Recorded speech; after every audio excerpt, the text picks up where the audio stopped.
As she lay on the riverbank. It was a warm, lazy day, and Alice was feeling bored and sleepy. Some 10 yards away from where she was sitting, there was a patch of daisies. Alice was thinking about getting up to pick some when she noticed a rustling in the flowers. A large white rabbit with pink eyes emerged from the grass. He began muttering to himself, oh dear, I shall be too late." To Alice, this didn't seem particularly out of the ordinary. Rabbits always talked in books. Why shouldn't they talk in real life? What did shock her was when the rabbit took a tiny pocket watch out of his waistcoat. Alice had certainly never heard of a rabbit with a pocket watch, much less a waistcoat to keep it in. She sprung to her feet and began hurrying after the rabbit. She followed him across a field and was just in time to see the white puff of his tail disappear down a large rabbit hole under a hedge. Alice ran up to the hole and looked in. It was dark inside. There was also no one around to tell her not to, and it had been an awfully dull afternoon. Alice took a deep breath and jumped into the hole. She had no idea what kind of trouble she'd gotten herself into.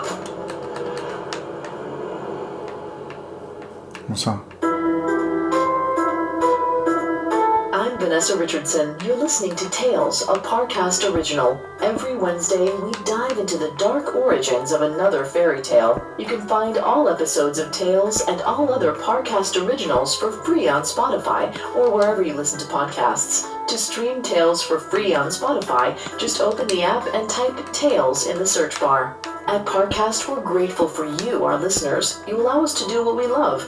Let us know how we're doing. Reach out on Facebook and Instagram at Parcast and Twitter at Parcast Network. Today we'll be telling the first half of Alice's adventures in Wonderland. The story of a young girl who finds herself lost in a frightening alternate reality. Estamos escuchando Alicia en el País de las Maravillas. Beloved classic for over 100 years, but many fans may not know the unsettling history behind the man who wrote it.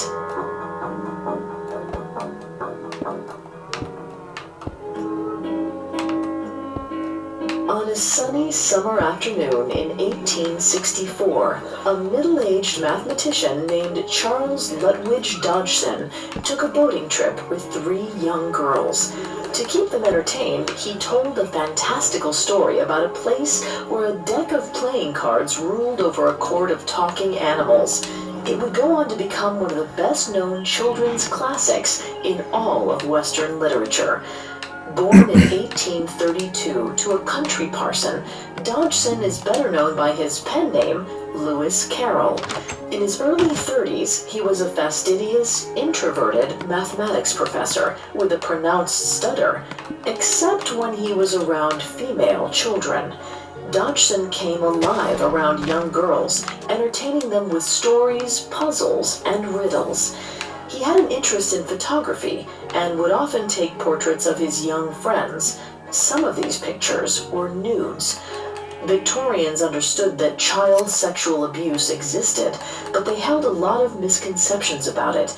Many believed this kind of abuse only occurred among the lower classes.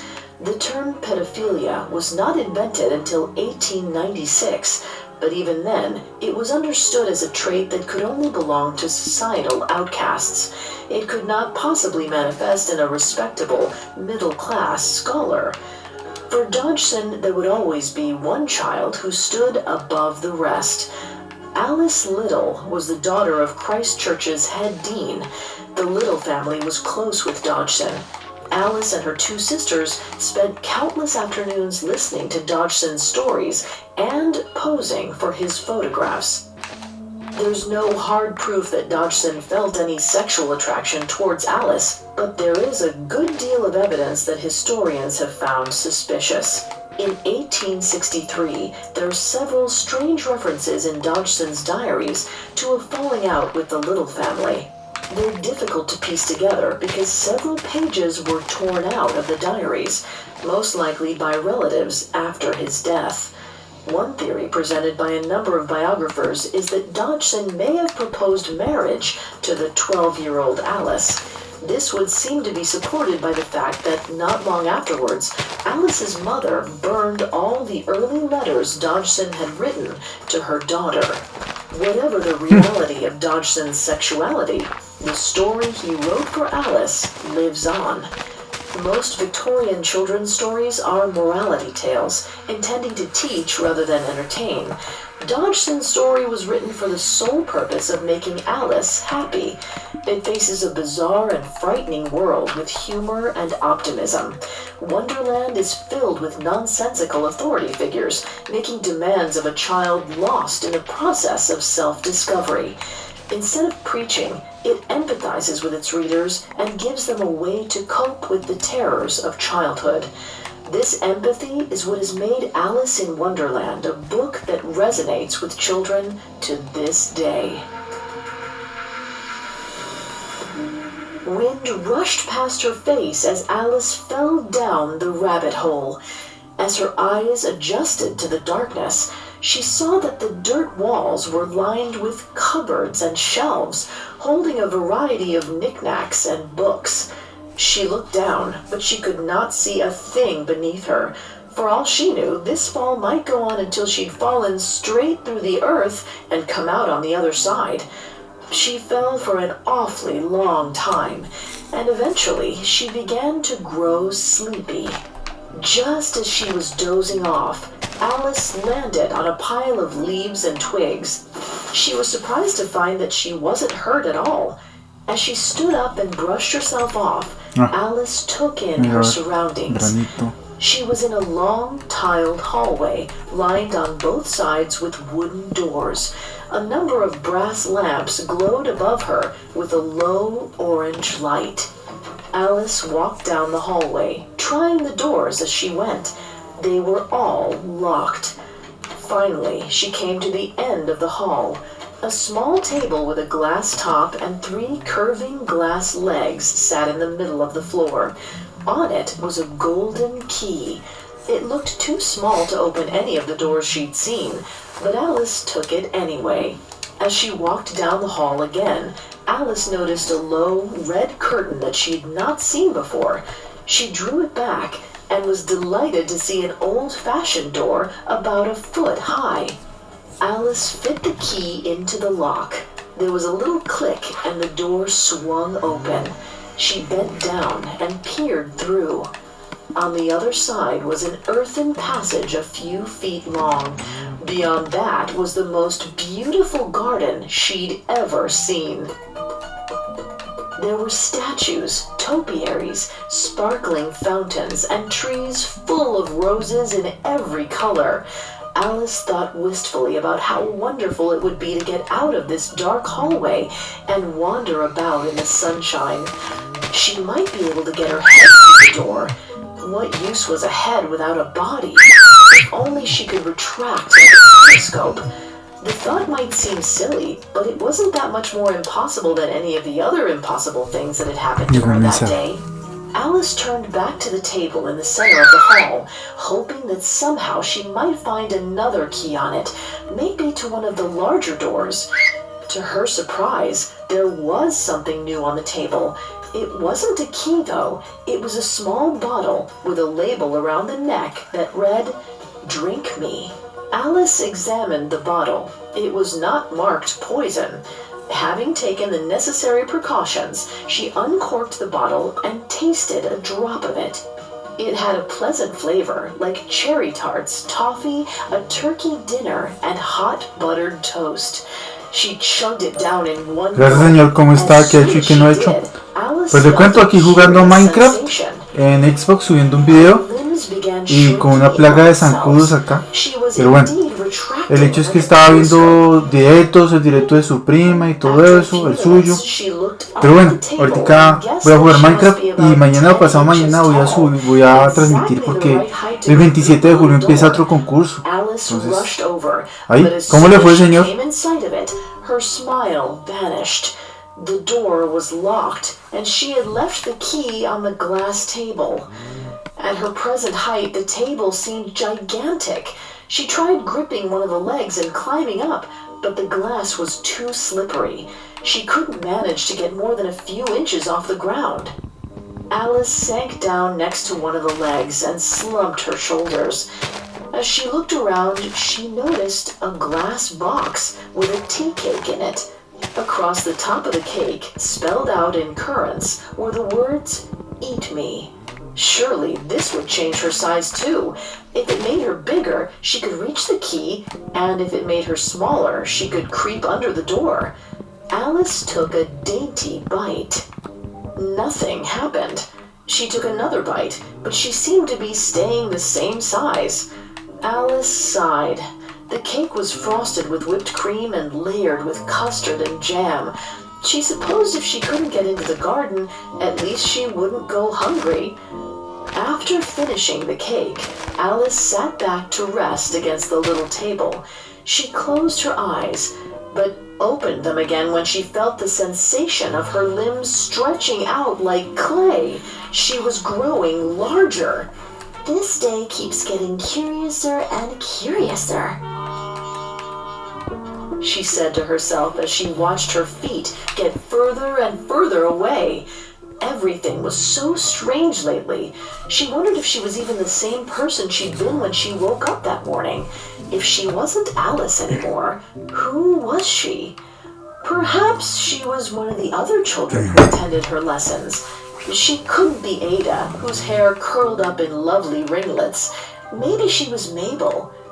Alice's eyes brimmed with tears.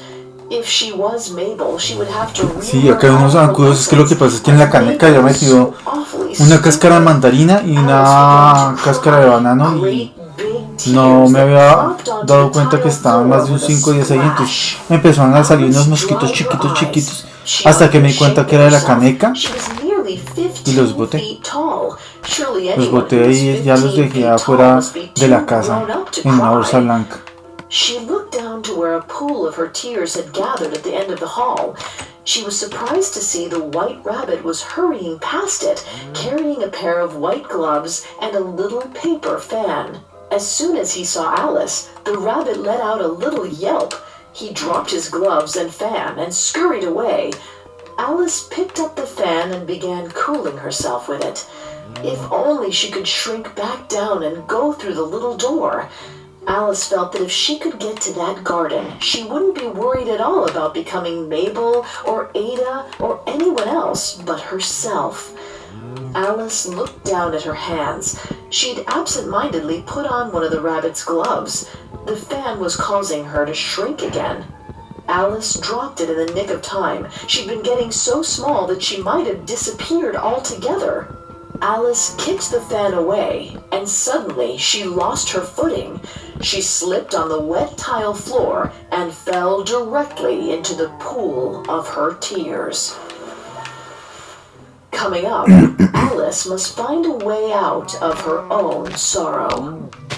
Hi listeners, Parcast has teamed up with the co-hosts from the hit podcast Morbid to bring you the next big thing in true crime and podcasts and countdowns. It's called Crime Countdown, and you can hear new episodes every Monday. Here's Ash and Elena to tell you more. Hi, I'm Ash.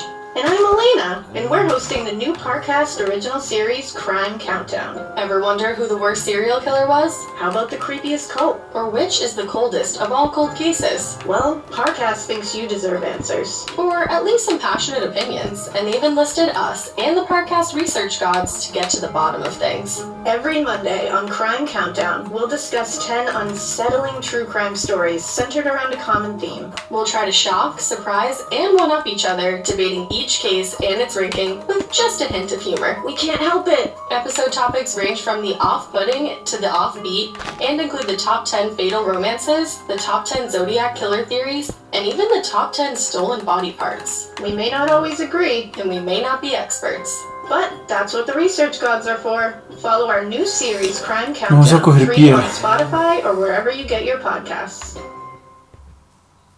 Now back to the story. The salt water stung Alice's eyes as she tried to keep her head above the water. She wished she hadn't cried so much when she'd been 15 feet tall. Now that she was small again, she was probably going to drown in a pool of her own tears. Everything was so confusing, and she wasn't even sure where she was anymore. She'd been in a strange underground hall, but now the ceiling was so far above her that it looked more like an overcast sky. Alice looked around for something to get a grip on, but found nothing. Just then, she heard a splashing nearby and swam toward it. Ya voy a contestar el The creature had WhatsApp. fallen Esperen un into the segundo pool que... just as she had. At first, Alice wondered if it was a walrus or a hippopotamus. She almost laughed out loud when she saw that it was a mouse. Alice yelled to the mouse, asking if it knew of any way out of the pool. Ya voy. The mouse just looked at her blankly.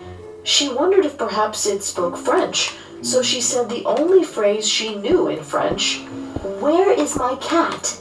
The mouse gave a little yelp and shouted, "Cats! Don't talk to me about cats! I can't stand the creatures!" Alice swam closer.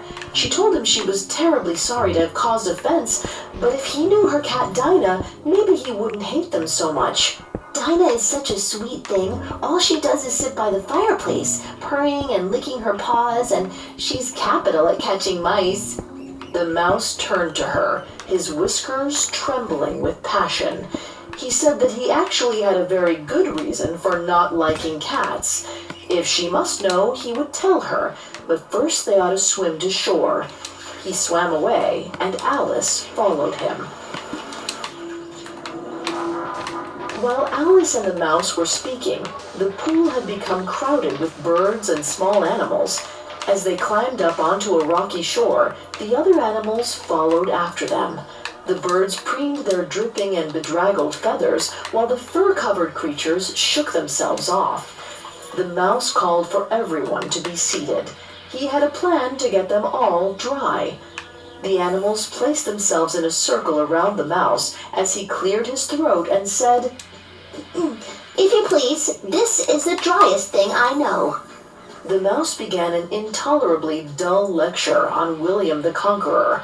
After a bit, he looked around at the group and asked if anyone was feeling any drier. Everyone shook their heads.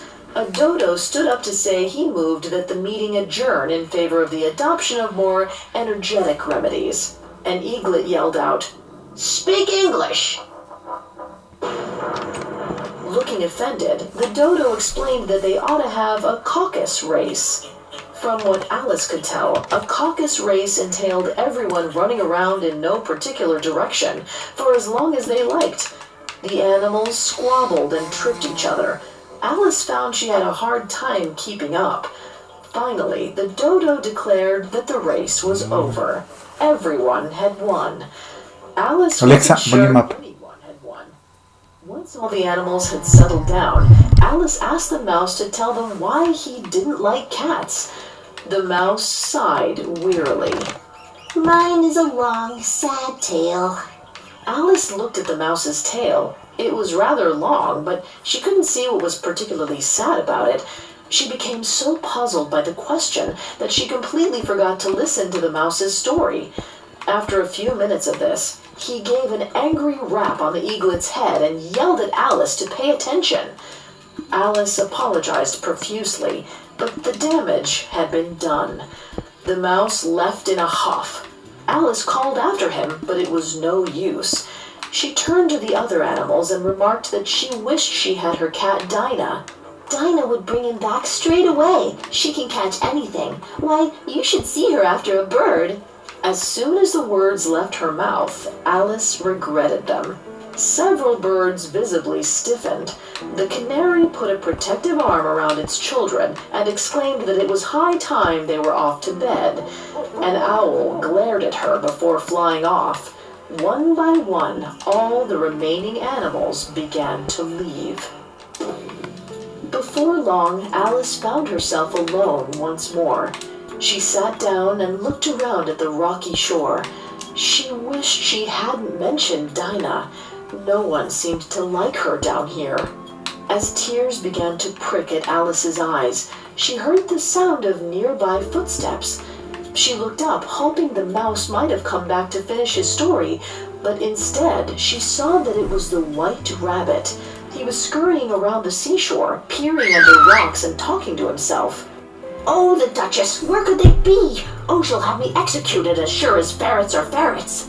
Alice asked Sí, señor, y what he was también looking dijimos for. The con rabbit looked up at her la crossly joven and María, tu declared, prima, que Marianne? te quedaste What are you además doing un here? minuto y ya y te Touch fuiste. me my gloves and fan.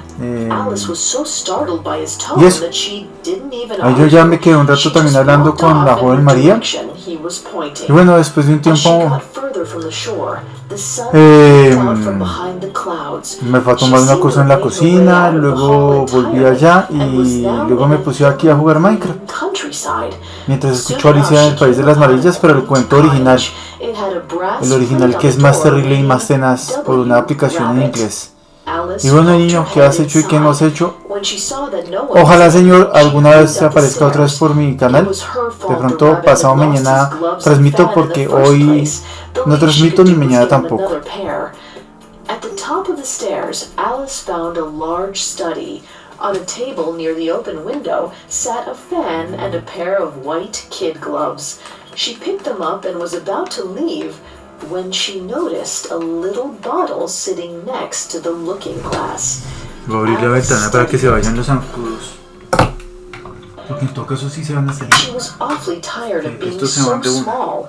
She downed the contents of the bottle in a single gulp. As soon as she did, she felt herself growing again.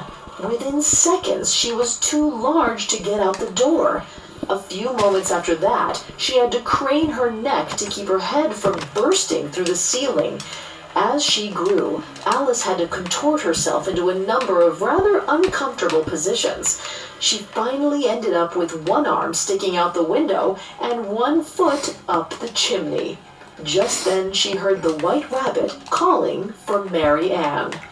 Alice could feel someone pushing against the door, which her left elbow was holding shut. She heard the White Rabbit remark that he would have to go around to the window. Alice thought to herself, "Not if I can help it." She waited until she heard activity outside the window. Then she grabbed blindly for the rabbit. There was a shriek and the tinkling of broken glass. The next thing Alice heard was a crowd of people whispering. She managed to make out the phrases, "Where's the ladder?" and "Bill, fetch some rope."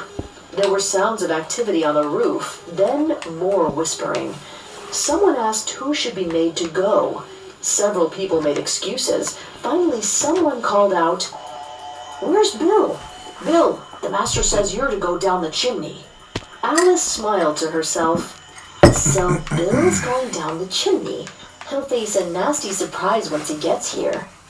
Alice waited till she heard the sounds of a little animal scrambling about in the chimney.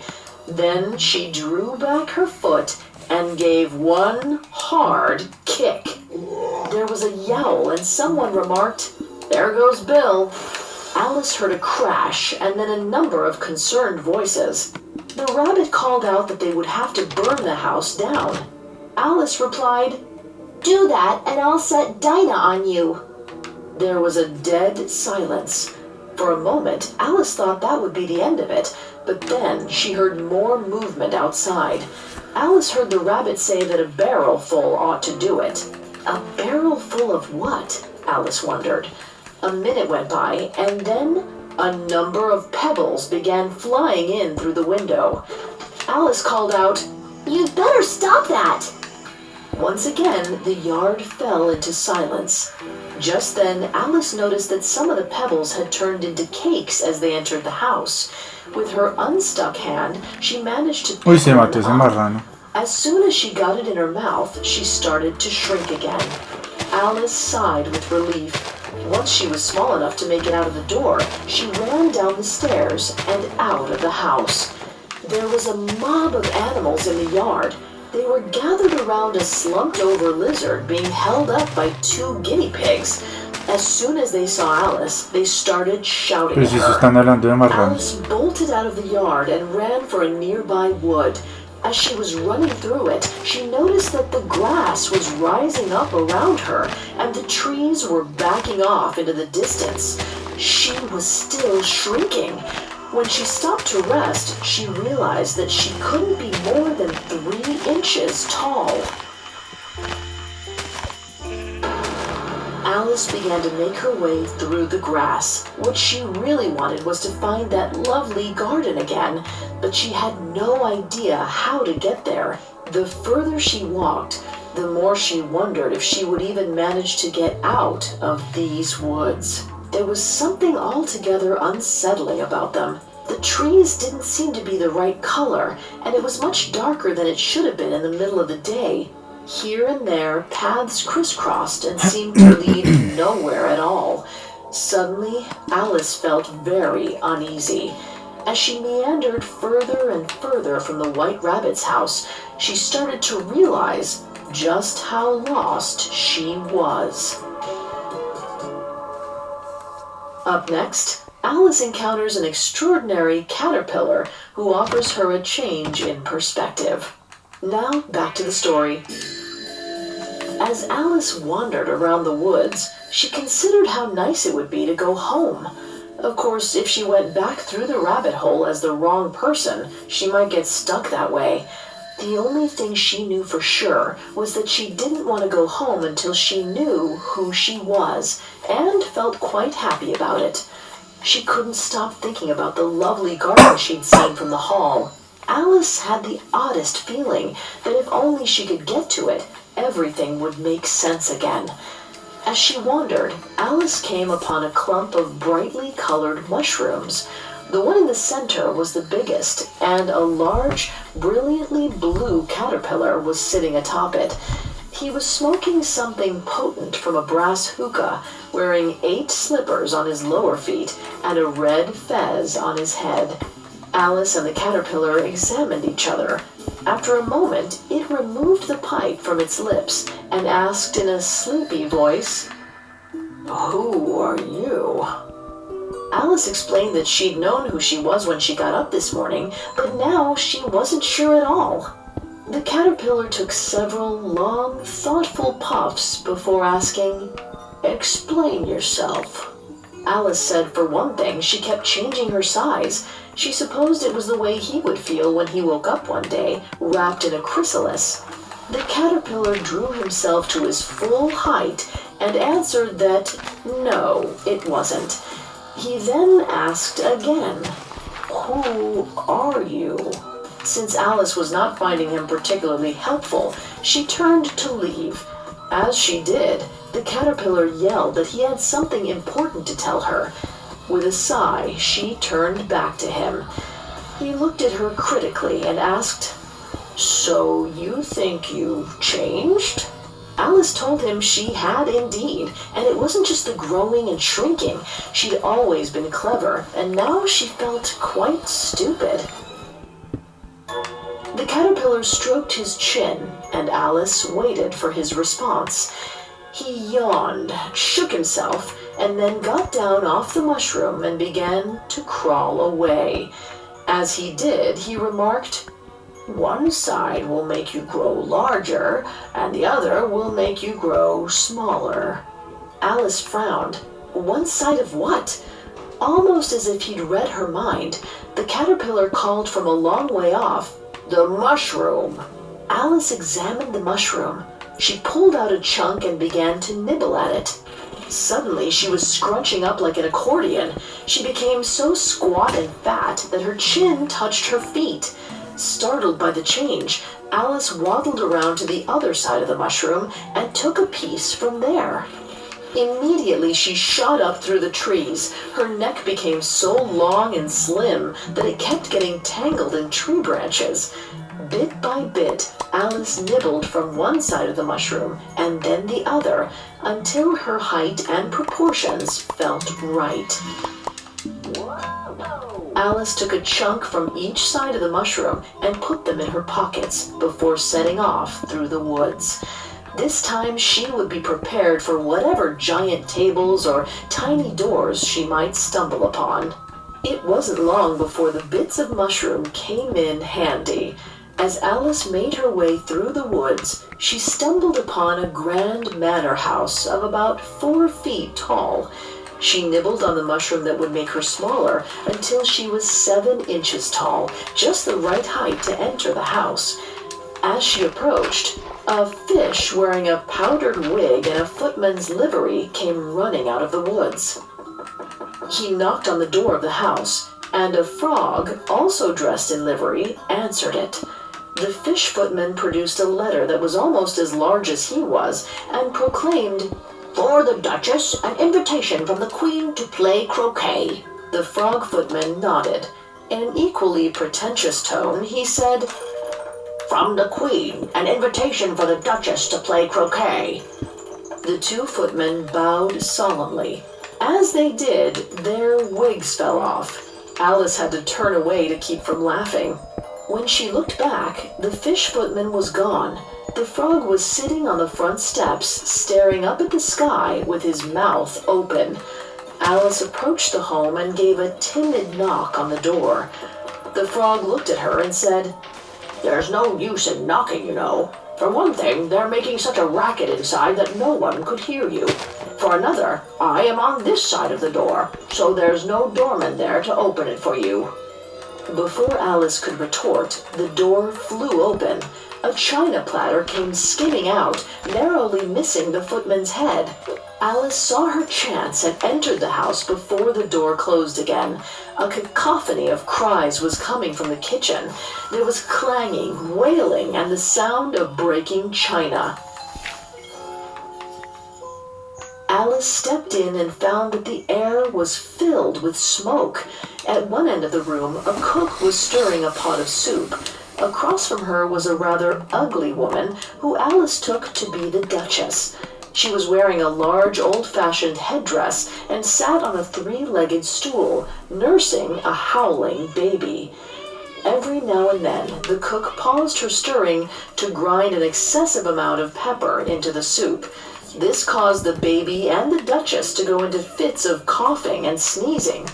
Alice could already feel her eyes beginning to water from the acrid sting of the pepper. The only one not sneezing was a large cat sitting above the hearth. It had an unsettling grin plastered over its face. The scene was so startling that Alice completely forgot to introduce herself. Instead, she turned to the Duchess and asked timidly, "If you don't mind, why does your cat grin like that?" The Duchess, seemingly unfazed by Alice's sudden appearance, replied that he was a Cheshire cat, and all Cheshire cats grinned. She then yelled out, "Pig!" and gave the baby a violent shake. Alice said she didn't know cats could grin at all. The Duchess coughed and answered, "Well, you don't know much, and that's a fact." As the Duchess spoke, the cook turned away from the soup and started throwing things at her. Pots, pans, and serving dishes all flew at the Duchess, who was completely unfazed by the sudden barrage. Alice ducked out of the way of a large plate. She called out to the cook to please be careful, and the Duchess replied that if everyone minded their own business, the world would go round a whole lot faster. Alice remarked that she was perfectly happy with the rate at which it went round currently. The Duchess shrugged and began to sing a nursery rhyme to the baby, tossing it up into the air at the end of every line. "Speak roughly to your little boy and beat him when he sneezes. He only does it to annoy because he knows it teases." At the last line, she turned to Alice and told her she could nurse him for a while. She then flung the baby at Alice. Alice caught the baby with the tips of her fingers. She was struggling to hold it still as the Duchess stood, murmuring something about going to croquet with the Queen. The cook threw a brass kettle after her as she disappeared through the door. Alice left the house and walked with the baby to the edge of the woods. He was proving exceptionally difficult to hold still. He waved his arms and legs about. Every time Alice felt she'd gotten them properly tucked into the blanket, he would stick them out again. As Alice was wondering what she was supposed to do with a baby, the little thing began to grunt. She pulled down the blanket and looked at him. He was an exceptionally ugly baby, with a turned-up nose and beady eyes. He looked more like a pig than anything else. Alice gazed down at him and remarked, If you're going to turn into a pig, then I'll have nothing more to do with you. The baby gave a sob that sounded awfully like a squeal. Alice walked a little further, and then the infant gave a violent snort. Alice looked at it again and saw that now it really was a pig. She set it down and it trotted off into the woods.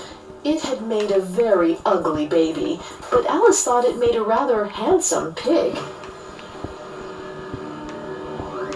She continued along the forest path. When she came to a fork in the road, Alice sat down against a tree.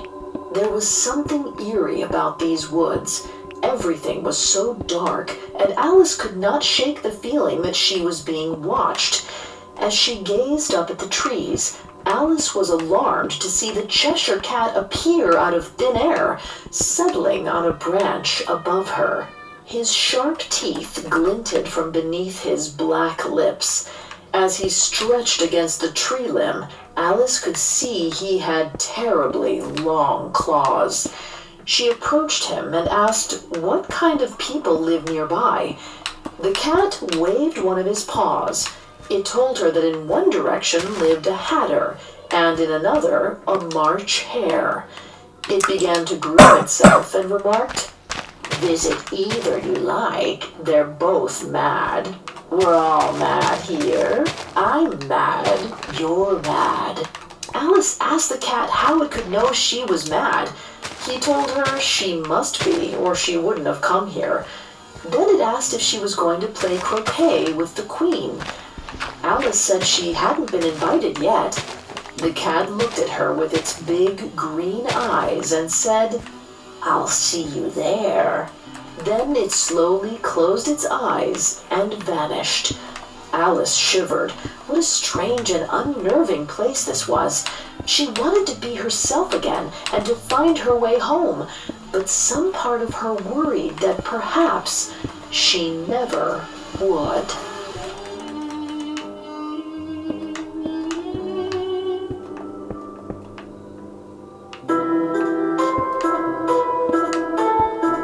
Thanks for listening to Tales. We'll be back Wednesday with part 2 of Alice's Adventures in Wonderland.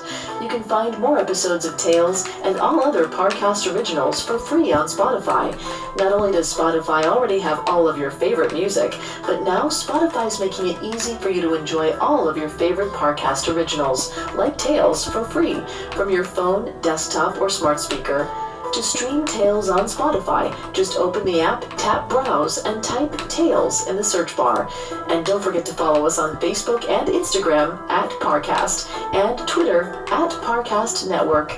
Join me next week for the conclusion to this dark and surprising fairy tale. Tales was created by Max Cutler and is a Parcast Studios original. Executive producers include Max and Ron Cutler, sound design by Carrie Murphy, with production assistance by Ron Shapiro, Carly Madden, and Freddie Beckley. This episode of Tales was written by Zoe Louisa Lewis, with writing assistance by Greg Castro. I'm Vanessa Richardson.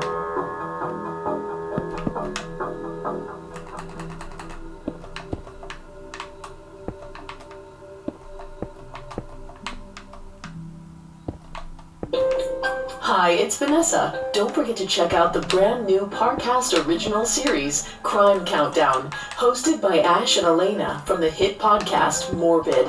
Crime Countdown ranks some of history's most intriguing and unsettling true crime stories. New episodes premiere every Monday. Follow Crime Countdown free on Spotify or wherever you get your podcasts.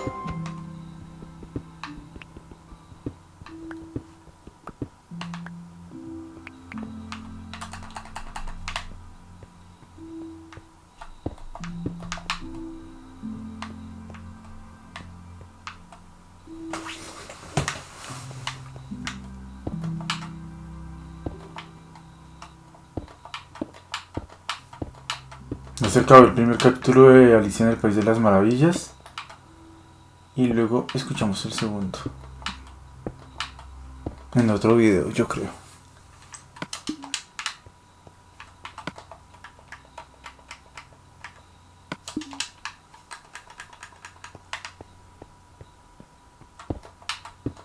Les cuento que hoy 25 de julio estuvimos en Yunao. Estuvimos viendo una niña que transmite que se llama María, que es prima de Juan Manuel Ortiz, y estamos transmitiendo y entró un muchacho es un invitado, con un tapabocas. No me acuerdo bien cómo se llama, pero bien grosero, pero bueno, no importa. El hecho es que nos fue bien hoy en Yunao. No transmitimos, pero nos fue bien. Bueno, mire, ya terminamos de hacer esta parte de acá.